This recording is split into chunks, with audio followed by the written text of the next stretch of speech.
Planning a trip to Disneyland Paris in 2025 and not sure which hotel to stay in? We have you covered.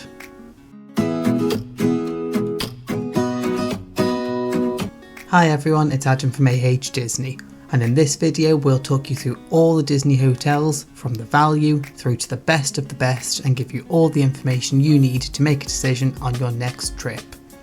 I've categorised the hotels into value, moderate and deluxe, but I should flag this as my opinion and not an official category by Disney. As you'd expect, the more expensive the hotel, the closer they are to the parks. This said, most of the hotels are walkable and all apart from one do offer a complimentary shuttle service. Before we get into the detail, let's do a brief reminder of the perks of staying on site. Number 1, all Disney hotels get the extra magic hours when you book park tickets with them, which gives you access to the park 1 hour before the rest of the guests. All Disney hotels have character meet locations in them, and all apart from one hotel has a complimentary shuttle service to and from the parks. Another perk, if you're travelling by Eurostar, you have the option of using the Disney Express luggage service, which allows you to drop off your luggage at the train station, pick up your tickets, and your luggage gets moved to your Disney hotel for you. Additionally, you get access to book Disney dining plans, ranging from breakfast only to full board, and we have a separate video on how to get the most value from this, which we'll leave a link to at the end. Let's start with the value hotels, and we're going to start with the one which is the lowest cost typically, but also the furthest away, Davy Crockett's Ranch. This is themed on an American frontier village with self-catering log cabins nestled in the woods. The village boasts a pool, tennis courts, mini golf, outdoor play area and a video game arcade, as well as on-site gift shop, a buffet restaurant and bar. This is the only Disney hotel that doesn't have a complimentary shuttle service, and it's around a 15-minute drive away by taxi, which will cost you somewhere between 16 and 24 euros. If you opt for a meal plan, the breakfast here isn't a buffet like the others. This resort is in the middle of a full refurb and re-theme, updating the cabins to a junior woodchuck theme, and we're looking forward to giving this place a try when it's complete, sometime we think late 2025. If you're visiting in the first half of the year, the bungalows are slowly being replaced, so you may get the new style or one of the older ones. Next up, Santa Fe. This 2-star resort is closer to the parks than Crockett's, and the theming here is Cars Land. The hotel has an indoor play area, shop, buffet restaurant, bar and a Starbucks. The Starbucks is key because for standard rooms you don't get a tea or coffee making facility, which was a little bit of a surprise to us on our first visit. The rooms are a little bit basic but comfortable, and if you're planning to spend most of your time in the parks and don't want to shell out for an expensive hotel, this can be a great option. Additionally, Disney occasionally offers discounts on hotels for annual pass holders, and we have stayed here before for around €150 a night, which was a great deal if you can get it. Moving on, and my favourite of the value resorts is Hotel Cheyenne. This 3-star Toy Story and Wild West themed hotel is truly amazing. The hotel rooms here are better than in some of the moderates, and we absolutely love the theming as well as the restaurant and bar. This hotel has a shop, indoor and outdoor play area, and you can even book pony rides. There's also a Starbucks on site, and it's another hotel that doesn't have tea or coffee facilities in your room, which is really my only gripe about this one. One of my favourite things here is in the buffet restaurant, which, as well as having all your usual favourites, outside there's a real barbecue where you can get meats cooked to order, which we think is an amazing little extra. If we're staying on site and on a budget, we usually stay here. And another perk of this hotel is that you do have the option of using the self-service laundry. One thing all the value hotels lack, in our opinion, is enough plug sockets, and in some cases USB sockets, so make sure you bring a travel adapter or two on your trip. Let's move on to the moderates, and our first up is Sequoia Lodge. This is a 3-star hotel, and I rate it as a moderate purely based on its location around Lake Disney.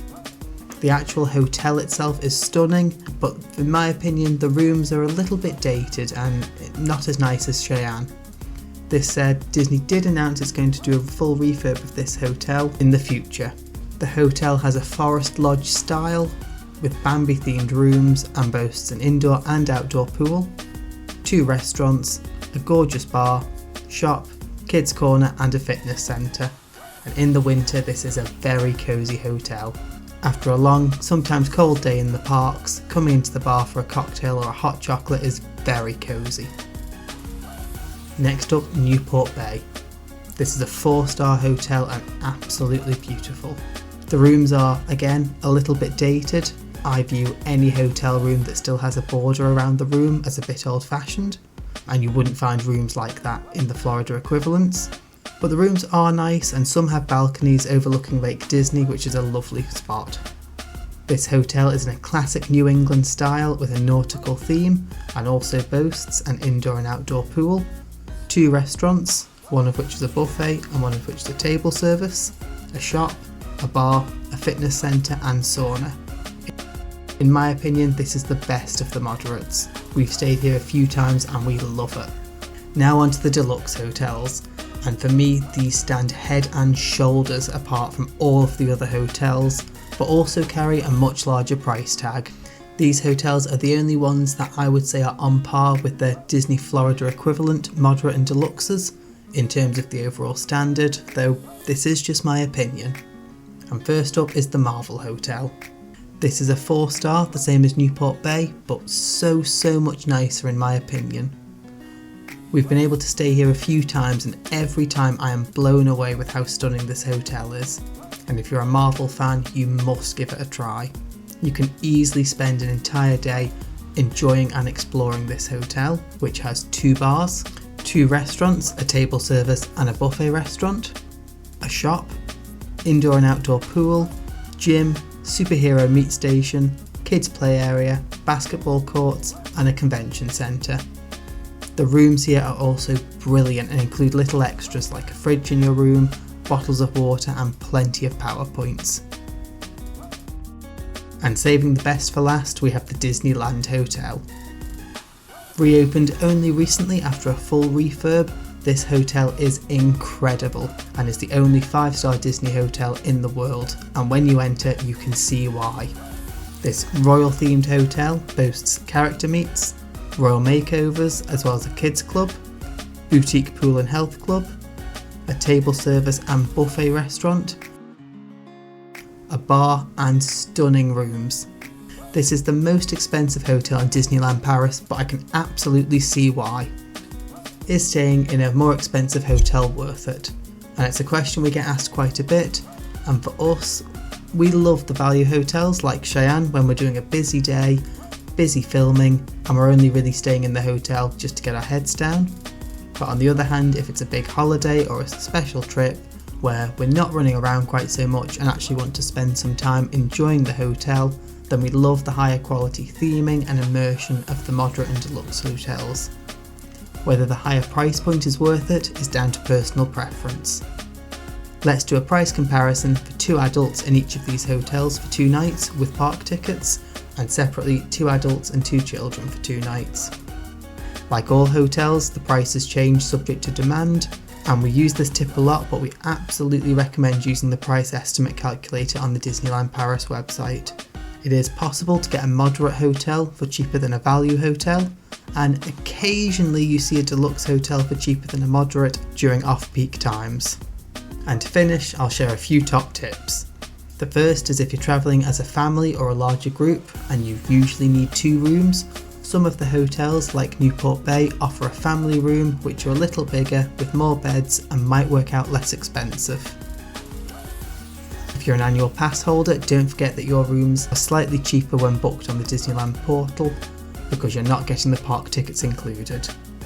And finally, whilst this video is all about Disney hotels, there are some great non-Disney hotels very close by, and we have a few reviews out on our channel of some of these if you're wanting to come to the parks but the price of staying on property is just a little bit too steep. And that's another video done. If you have any questions, pop them in the comments below, and thank you for watching. If you like this content, please subscribe, like and hit that notification button for more. This is Adam, and until next time, just keep swimming.